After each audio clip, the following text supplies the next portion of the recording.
I kind of went through and just picked in the release order a couple things from each month that struck me. Okay.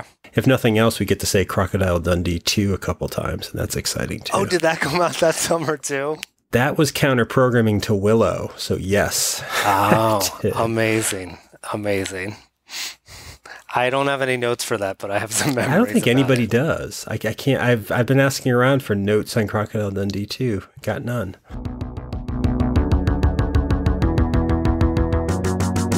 Hey everyone ever, and welcome to 20th Century Popcast, the show where we try to understand the present while living in the past. My name is Tim Blevins. My co-host Bob Canning is still on summer vacation. I'm sure there's some probably radio banter I could do with that, but instead, in his place here on the show, a returning guest that you can hear. You can hear him if you haven't already on the Cosmic Gepetto podcast.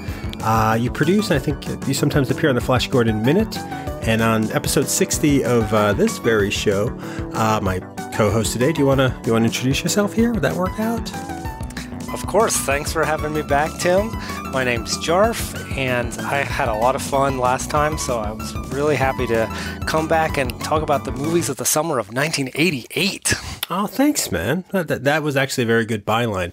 I would just like finding people who are actually happy to be on the show, so thank you. But yeah, I'm glad you're back. So when this episode airs, like you just said, we're going to be talking about the summer of 1988. The summer will actually, technically, we all know it starts around the 21st or something, but in like middle school and high school, I gauged the summer by movies, like blockbuster movies, and this excitement for big films. You know, I hated the heat of the summer, I hated the beach of the summer, but I loved like the dark movie theater of the summer. Did you go to a lot of movies growing up? Or were movies a big part of? Did you see things on the big screen? Was that a big part of how you experienced movies? It wasn't. Like, I would go to at this time in my life, so 88, I would have been 14, so my age is out there, but that's okay. I a lot of math nerds listening to the show, they'll figure that out. Yeah. So, but we would see maybe 2 or 3 movies a year in the theaters. So a lot of the movies that I looked at that came out the summer of 88, a couple of them I know that I saw in the theater that summer. Most of them I saw when they came out on VHS, and a couple of them were really big movies for me that we own the tape, and so I saw them maybe later that year or the next year, whenever they came out, and then watched them over and over and over again. Yeah, no, I feel like the majority of movies I saw probably were on VHS. Were you aware of movies coming out though? Like, did the idea of a summer release schedule, was that something that was even on your radar back then? At different times of the year, different movies come out? I feel like that came later for me. Mm-hmm. Probably not until college, when I was more independent and starting to follow movies that were coming out. With the exception of the Indiana Jones, like the Last Crusade, or The Last Crusade, yeah. Sure. So I have a very distinct memory of seeing that in the theater when it came out, and clear memories around that, and I think that came out in the summer. So it did. It came out, actually it would come out in the summer of 1989. And Bob and I had talked last year. Actually, 1989 was the summer that we talked about last year, and that was sort of the first summer where I was aware of blockbusters. And Last Crusade was actually sort of the gatekeeper for that. Like, I just remember the promotional push for summer movies. Like, I remember all the ads on TV. I remember the build up, the posters. I don't know, I think some of it's because it's tied into getting out of school, but summer just seemed like a big time for movies to me. But it sounds like that wasn't the same, didn't resonate with you the same way. It wasn't this idea of summer movies are big and the rest of the year is smaller, artsy puppet movies or something like that. You know, now that you mentioned the advertising and the merch, I do remember whatever year License to Drive came out, I remember like a huge push around that, and specifically that my theater was giving out License to Drive keychains with a little miniature picture of the poster for the movie. Miniature picture of giant heads. I think it's Corey Haim and Corey Feldman. Corey Haim and Corey Feldman, and their cheesy 80s sunglasses, and I loved that keychain. Like for some reason, You weren't driving at that time, were you? You weren't actually behind the wheel of a car. No, not until 17. I got into a disagreement with the teacher who was also our driver's ed instructor, and he refused to give me like the required instruction, so I had to wait an extra year until I could take my driver's license. And you were just sitting there with an awesome keychain. I'm so sorry. Yes, exactly. So there is this idea, I guess, of promotional push and merchandise push. At least there was for me. It sounds like, strangely, the movie that hit that for you is one that is actually a smaller movie, but I remember the ads for it. I remember music videos for it. And so that was 1988. So why don't we jump in? What sort of kicked that off, sort of the start of the summer of 1988, was one of the movies that you actually mentioned right away when we were talking. It was a fantasy film directed by Ron Howard, Willow. Are you a fan of, am I right to say you're a fan of the movie Willow? Definitely a fan of Willow. Did you see it in the theater? I didn't see it in the theater.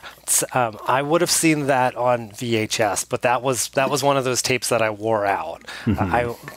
I'm now really into comic book adaptations, superhero movies, as well as other genre movies. But before I really got into comic books at all, fantasy was my original jam. That was the genre fiction that I read the most. And so Willow was just huge for me at that time.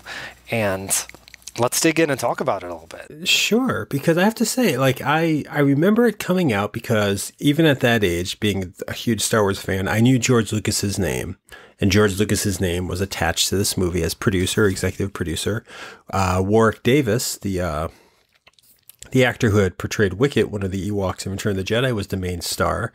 There were swords, there were dragons. It seemed to be a movie that I remember having this feeling. It's like, I should like this movie. Like, I remember the beautiful poster art. I remember the commercials. I remember the little toys. Like, one thing I did have at this movie were these little metal figurine toys that I made it a point to buy at the Caldor's department store as a kid, because it just felt like these are toys of a George Lucas movie. I like it. But I got to be honest, I don't remember this movie that well. I've seen it once.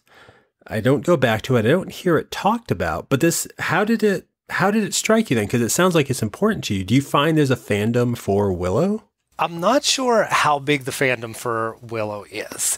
And I didn't go back and watch it recently just in preparation to talk about it tonight. It's actually hard to find. It's a very hard movie to track down, I find. Like, I don't think it's on Blu-ray. It's not streaming anywhere that I could see. And from just researching it,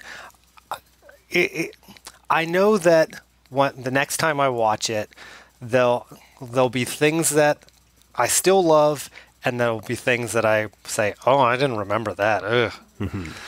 It's clear to me that I was 15 years old or so, and I was picking and choosing the things that I thought were awesome, and then just not caring about the things that fell flat. So it was enough for me that it had this a really compelling lead. Warwick Davis is so good in this movie. He's good-natured, and you really root for him. And then Val Kilmer is great too. It's just this like roguish warrior who's lost his way. Playing Mad Mardigan, I believe, was the character, and I did like that character, but.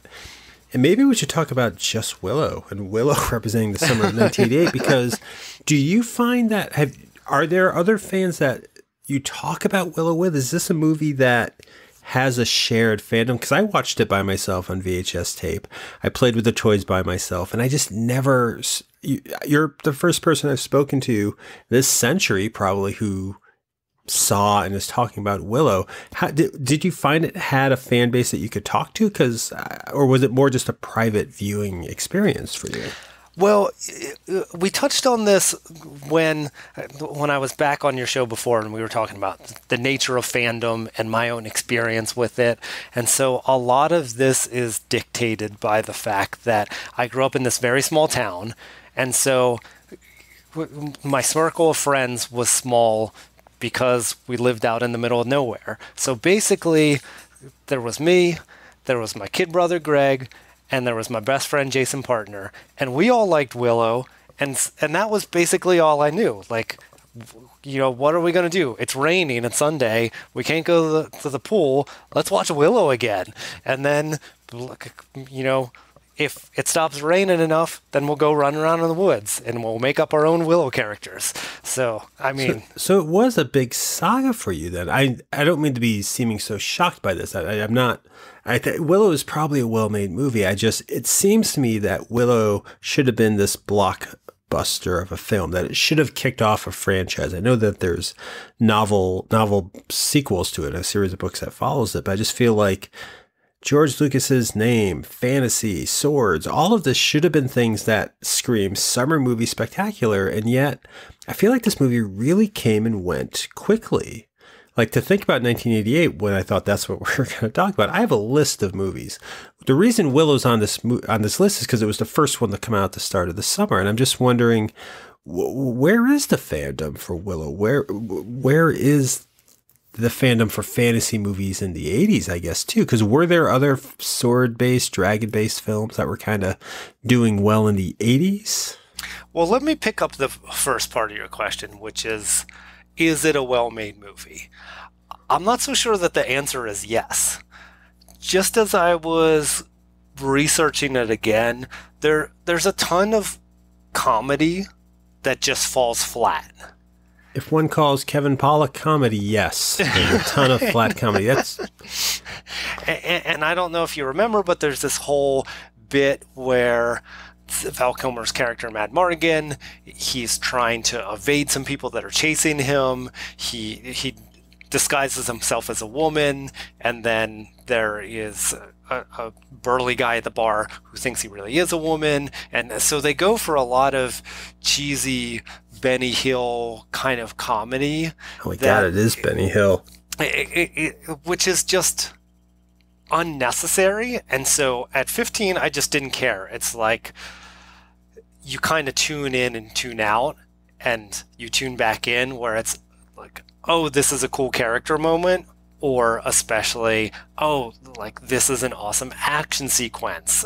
And are there awesome cool moments make sense? I remember Mad Mardigan.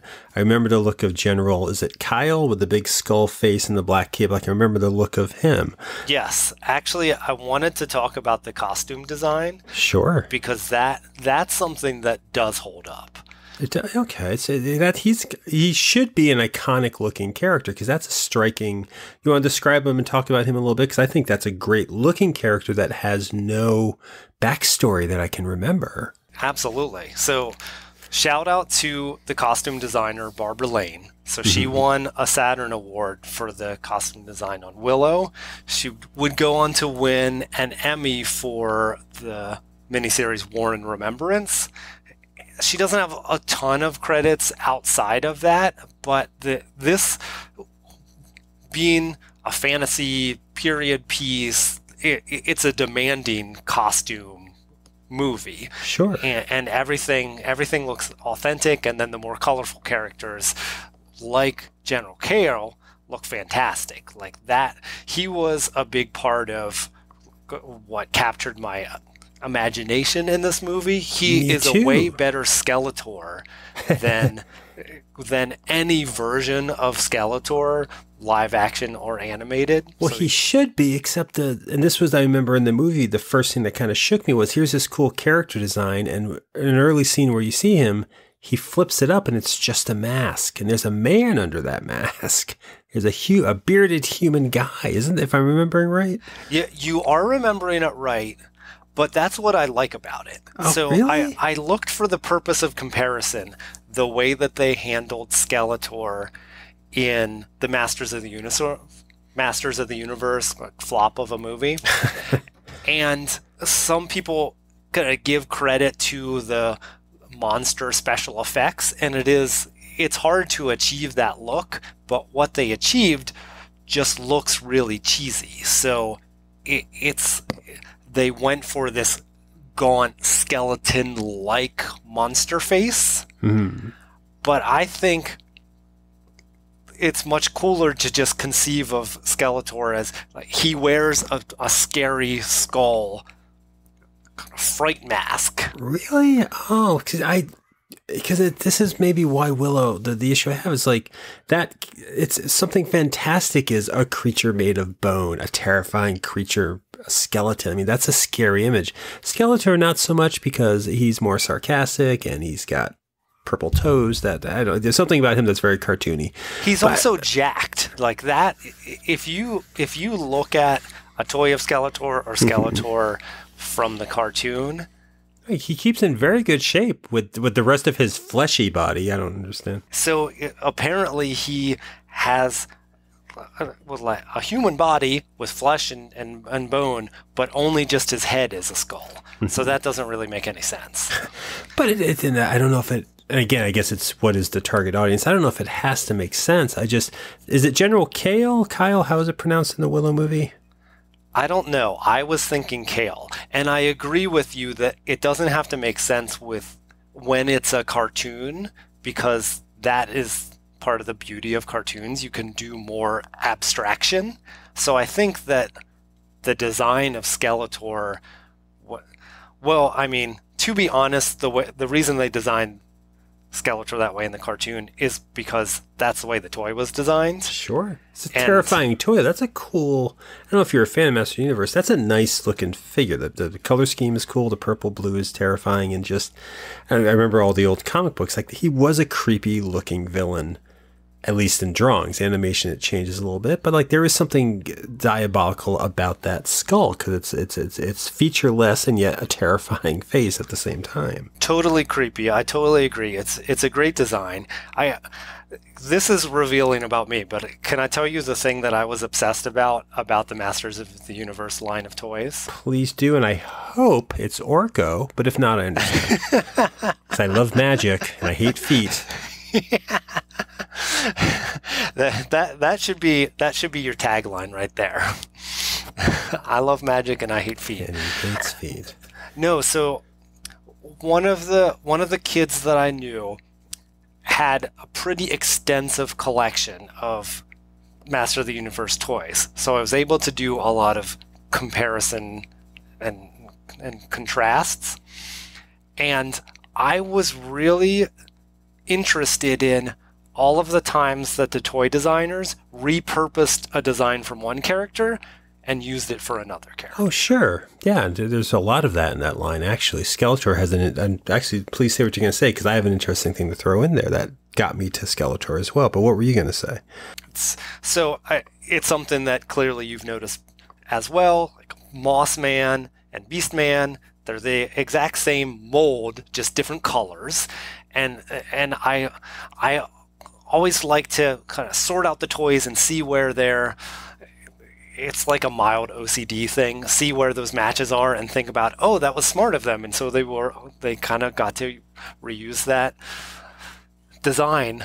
So you're design focused. That's awesome. Yeah. So they should have me as a guest on the toys that made us. Right? Just talking about repurposed Skeletor feet. Because remember, his feet and Zodak's feet were the same. His crossbone, I love his chest piece crossbone. Faker, the blue He-Man robot, had the same thing, but it was orange. Like, that's what got me into it. When noticing that, I'm like, it made these things emblematic. Like, I feel like the repetition in the Masters Universe line sort of built a world. Like, the fact that different people's armor looked similar made sense to me. Beastman and Mossman looking similar it's like, okay, that's how creatures evolve on that planet. Like, I like that attention to design. I don't know. It's part of it is, and I don't think I was thinking this directly, but I do know, like, I liked those similarities because there was a shared world in that to a degree. And to look at Willow for a minute, this General Kale character, high in protein, I'm sure. It was such a striking image on all the posters and the design of it. And just, I loved it like that. I had a little figurine of him that I carried with me for 15 years. I would put it on my desk because it looked so awesome. I barely know that movie. And I guess this is the thing. This movie should be epic. You know, it should have been the Lord of the Rings trilogy of the 80s, because this design, this look, and this world, I think everyone, and this is how it was promoted at the time, it was going to be like George Lucas is going to do for fantasy what he did for, you know, space with Star Wars. Like, this could have been a kickstart of another trilogy, and I don't have the attachment to it. And but I think the design of it is beautiful and memorable. That's why I'm wondering, like, it sounds like it was a big deal for you. Willow was a movie you kept going back to. Like, what do you think of it, though, now? Like, to sit here and think of Willow, like, what are the first couple of thoughts that come to mind for you? What are the memorable things that immediately come to mind? What immediately comes to mind is like the interplay between Val Kilmer and Warwick Davis. So Warwick Davis, like I said, he's good-natured. He's got you root for. And then Val Kilmer, like, he's lost his way. And so the comedy that works is when Val Kilmer is being a jackass to Willow, and then Willow is starting to push back against him, and eventually Mad Mardigan's arc is kind of reconnecting with being a hero, but along the way they have this, like, Val Kilmer keeps calling him names, and there's just good classic comedy. Do they keep calling him Peck? Yes. Is that okay? Yes. And so the Peck is some kind of slur. Yeah, I was gonna say, was that offensive? But it's in the fantasy world, so I think it's okay. Well, I think in the context of the movie, like, it is offensive to Willow because he says, "Don't call me Peck," and then because Mad Mardigan is an asshole, once he realizes, oh, this is something that upsets you, now I'm going to say it over and over and over again. Oh, yeah. Does he see in a cage? When he first comes across Mad Mardigan, is he hanging in a cage? That image is in my head. That's a great scene. That feels very like old medieval knight story. You encounter this Mad Mardigan man, like, trapped in a cage. That should be a memorable introduction, and the image of it is in my head right now. That is because he's shouting it from inside the cage. So that's great. And he's got to try to charm his way out of it. So you're right. That should be an iconic scene that people remember. Val Kilmer is good in this movie, right? I think so. Like, I think this is the movie that made me really like him for a period, because I think he's great in this. But something, for me, I'm wondering what's missing. Like, what... The ingredients are there. I mean, the visual design. I'm comparing it in my head to Star Wars, but I'm also kind of right now comparing it to the Han Solo movie that just came out, because it's the same director, Ron Howard. And I'm wondering what's the disconnect? And this is just supposition, and it's not very fair, but I'm wondering, is there something inherently in what Ron Howard does as a director? Because I enjoyed Solo. I liked the movie Solo. It was fun, and it didn't stick with me. It looked cool, right. But did you like it? Did you see Solo in the theater? I did just see Solo last weekend, and I thought it was fun and it was fine. It didn't stick with me either. Like cotton candy. It didn't give me reasons to hate on it. No. But it didn't disappoint me because I didn't go into high expectations. I didn't go into it with high expectations. But shouldn't you? I mean, that's the thing. Like, and I think Willow works this way too. Low expectations are going to be good. Shouldn't these movies be high on our list? I mean, this is a Han Solo origin story. This is, in Willow's case, a massive new world. I think it's another planet, right? Willow takes place on another planet, or is it Earth in medieval times? Oh, that's a good question. I don't know. Yeah, I'm not sure. For some reason, I remember there was a period where it was somehow in the Star Wars expanded universe, so maybe it is another planet. I forget how. That sounds like a fan fiction that someone would write. It does. It's very hard to distinguish sometimes fan fiction from, I guess, Star Wars fact. But these things we should go in with high expectations, shouldn't we? Like, shouldn't Solo have been a big deal? I guess that's what I'm not struggling with, but the same with Willow. It's kind of like, these things should seem bigger than maybe they are. They should be bigger than these quaint little, like, Solo was perfectly enjoyable and I had fun, and it looked, the designs, the set design looked great, the costume design looked great, but ultimately 2 weeks on, I never think about it. Right. I think it's okay for it to just be fun. I think that sometimes what you think you want is not going to be the most fulfilling thing. So if something isn't a new, fresh story, there's only so impactful it can be. And Solo has a lot of things that are great just as a part of Solo, and then are promising for what they could lead to. Specifically, I'm thinking about Donald Glover as Lando, and give me a Lando standalone movie. Sure. And then I'm really excited. Besides it having some tropes that I am really tired of seeing, like women that aren't given anything interesting to do, and or are killed off for no reason other than to give the men in the movie their motivation. Ooh, spoiler for most male-written fantasy there, but okay. So, other than that, there weren't things that made me mad about it. It just was like, felt a little bit unnecessary, but it was still fun.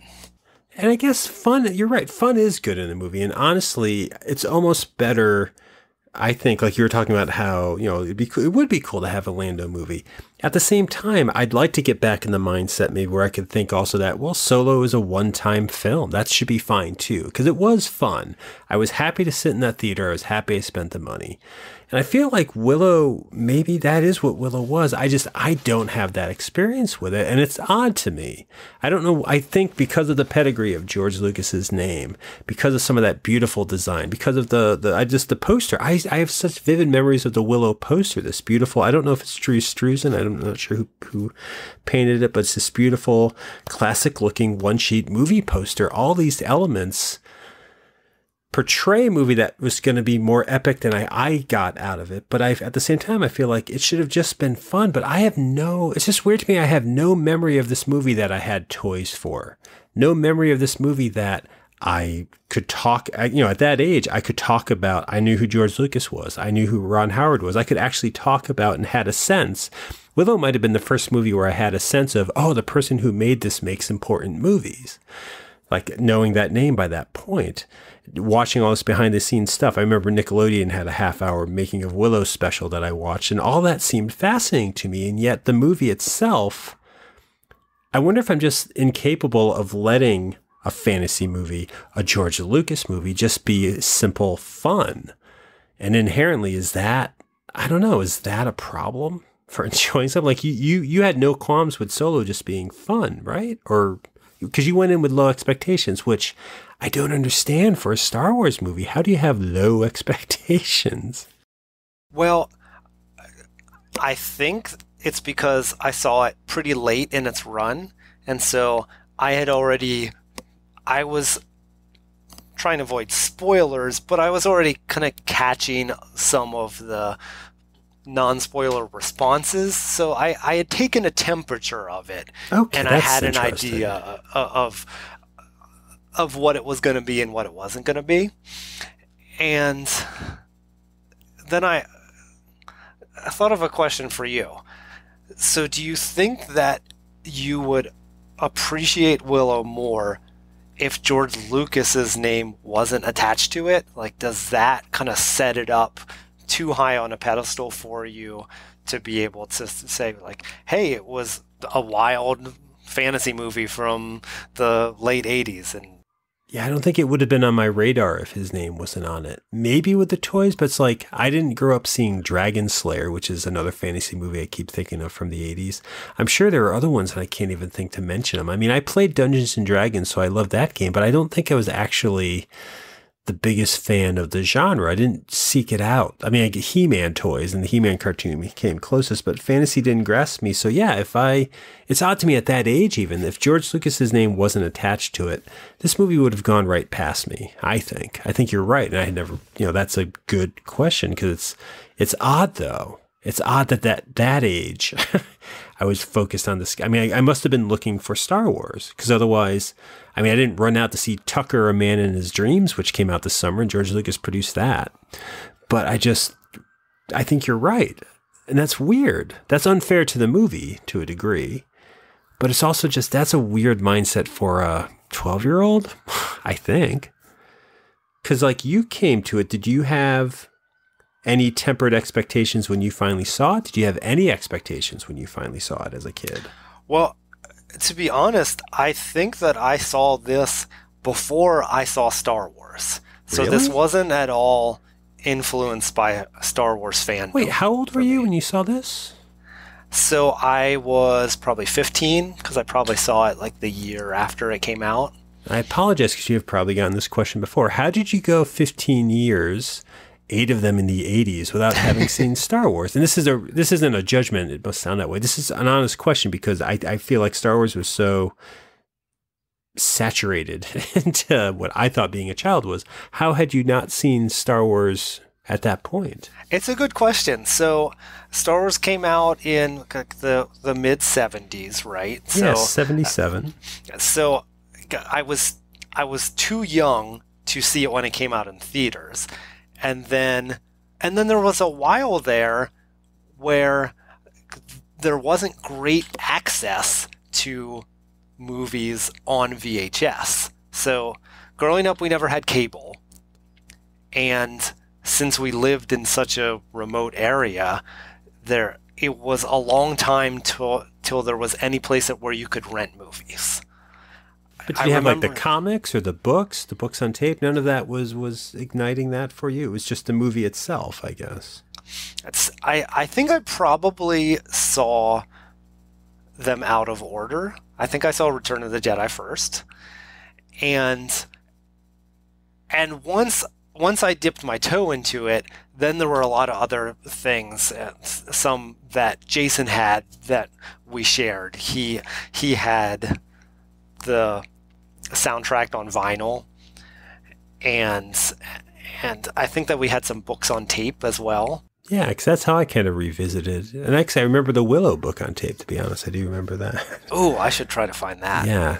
You can find a lot of those on YouTube. People do post them. But maybe just to make sense of Willow. And again, I know we were going to talk about the summer of '88, but I think talking about this is interesting to me because you came to Willow, and what was it, I guess, to sum it up, what brought you to you got it from Video Store, what drew you to it the day that you brought it home to watch? It was probably enough that it was a fantasy, because we would check out like any kind of fantasy or horror. But I think why I remember it is because it's a mix of those other elements. Even though a ton of the comedy falls flat and only some of it works, when I think about other fantasy from that same time, a lot of fantasy from that era, from the 70s, before it, they play it completely straight. And that has never resonated with me. So, like, my favorite from around this time is Princess Bride. Okay. Now, are these similar movies, would you say? Willow and Princess Bride? Princess Bride is a much, much better version of what Willow is trying to be. Really? Willow wants to be a comedy and wants to be a fairy tale. Yes. I think they were going for epic, and there's comedy in Star Wars too, and so I think they thought, people really like when they're these like jokey characters, but then are they called brownies? Is that what yes. they're called? Okay. So they're like fairies, miniature people, but they do it in that way that never works, where you have a character who is solely there for comic relief. Mm-hmm. Contrast it with Star Wars. C-3PO is really funny in Star Wars, but he also serves a function in the narrative. Thank you, by the way. C-3PO is my favorite character, and he gets the shaft from everyone. People hate C-3PO. That's terrible. He's so funny. I think so, and he's so important, and he's also just so neurotic. Yeah, no, he's a vital character, but that's a good point. He also is necessary to all three of the movies, but I think mainly in the first one. And you're right. So these other comical characters were just there to laugh at? And I guess they're just there to do voices that are supposed to be funny voices, to hide under somebody's chair and poke them with a fork. It's a tiny fork. Right. No, I think it's actually... I might be conflating a couple of things. This might actually be in Army of Darkness. I'm remembering a bunch of miniature people all holding one fork. Yeah, I think that is Army of Darkness. Oh, I don't know. Okay. But we'll mash that up with Willow, and I think you have a proper combat against the Princess Bride. Yes, I think you're right. I guess that's an interesting comparison because I could see Mad Mardigan and I could see Carrie Elwes' character. Who's the male love interest in Princess Bride? What's his name? I can't even think of it. The swordsman. Right. The Dread Pirate Roberts. Yeah, so they're very similar characters. You're correct. Mm-hmm. And I guess there is a love interest in Willow. Is it Sorsha or something? Sorsha. Yeah. Yes. So fun fact about Sorsha. I revisited Willow, after I moved to Philly, and one of the times that I was watching it, one of my friends shared, "Hey, I always loved Sorsha. When I used to be a dancer, that was my stage name." So really? Now I always think of that in terms of Sorsha. So it impacted someone. Yes, absolutely. I mean, these things do. That's kind of cool. And it does sound like you had a little fan community with your friends for this movie. It's just funny that it eludes me because when I think of summer movies, I do think blockbusters. When I think of the summer of '88, I don't think of Willow, but I probably should, should have, it seems like, because it should have been a big movie that somehow fell short. Would you have wanted to see sequels to this? I would have seen sequels to this. Yeah. I don't remember the resolution. Mm-hmm. And I think that's part of why the movie doesn't have the staying power of a Star Wars or of a Princess Bride. The plot is all over the place. Mm-hmm. And so I don't remember if they leave it off in a way that would make it really easy to do some kind of sequel, but it's a really cool, they did some really good world building, and so I think there's some places that we could take it.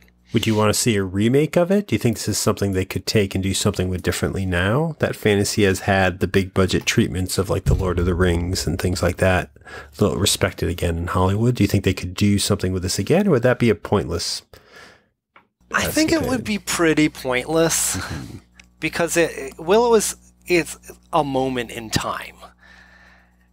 And the small fan base, I really don't know how big the fan base is, but I share your sense that it's not the same as something that's a really strong cult hit or something that is just a monster hit like Star Wars. So, but whatever that fan base is, I think they're just going to want to see the same movie again.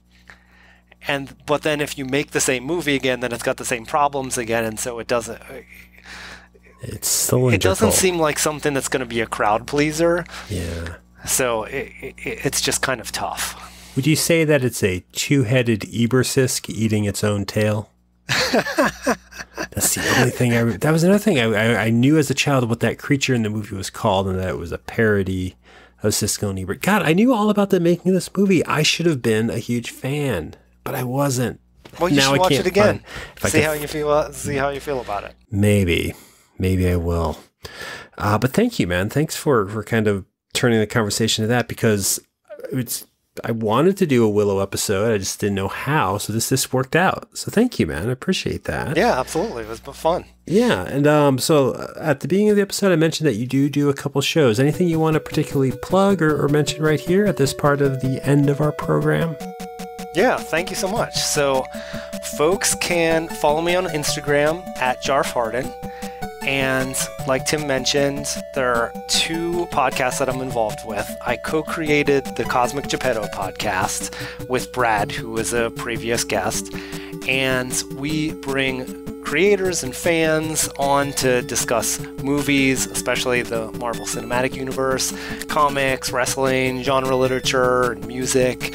And we support inclusive, positive geek culture, so it's a lot of fun. And you can follow that podcast on Twitter at CosmicGpod, or search for Cosmic Gepetto on Facebook and check out our listeners page. And then the other podcast that I produce is FlashGordon Minute. So that is a movies by minute podcast looking at the 80s cult classic 1 minute at a time, and talking about the music of Queen, and talking about everybody's careers, and doing that kind of deep dive that format allows. And so you can follow that on Twitter at FlashGordonPod, or you can search FlashGordon Minute on Facebook, and our listeners group for that is the FlashGordon Minute Listeners Vortex. Awesome, and I will link all that in the show notes. But yeah, please, if you're listening to the show, check them both out. I follow the FlashGordon Minute pretty regularly. It's 3 times a week, and it is fun to hear that movie broken down in that sense. So that's awesome. But check them both out. Also, thank you for checking this show out, 20th Century Popcast. As always, you can visit us online at 20popcast.com. The most recent episode is always up there, as well as links to all of our past episodes. While you're there, if you want to hear us every week, every time a new episode drops, you can subscribe to us on Apple Podcasts, on Stitcher.com, on Google Play, and some other platforms as it is. You can also, what can you do on that page? You can follow us on Facebook. You can follow me on Twitter at Subcultist. You can follow me on Instagram at Subcultist as well. But just check out the show. Check out at 20popcast.com. Thank you for checking us out today. Jarf, thank you for being here. And hopefully, tell you what, if you ever find yourself talking Willow on Cosmic Gepetto podcast, give me a call. I'd love to revisit and talk about it with you guys, because I'm curious to at least see why it is I don't remember that movie, if nothing else. That sounds like a plan. And that sounded really. Was that a demanding plan? That was very demanding to invite oneself onto your show. I can take that back. Now I feel horrible. No, we want to have you on the show sometime. Really? Oh, great. And we still have our FlashGordon soundtrack versus Highlander soundtrack idea there on the back burner. So we're definitely going to have you on. Oh, well, thanks, man. Don't hesitate to ask. We would love to have you. And thanks for having me on again. This was a blast. Oh, awesome. And I'm trying to, I'm a fan of your show, and so I'm trying to think of a way to really maintain this fun tradition that you and Bob have of bringing the show to a nice conclusion, but then having some additional, increasingly awkward banter that continues. So is there a way that we can do that? I think I brought it to a little bit of a stopping place. Yeah, I think success. I'm gonna, you know what? I'll close off the show by applauding you and saying success, Jarf, and thank you.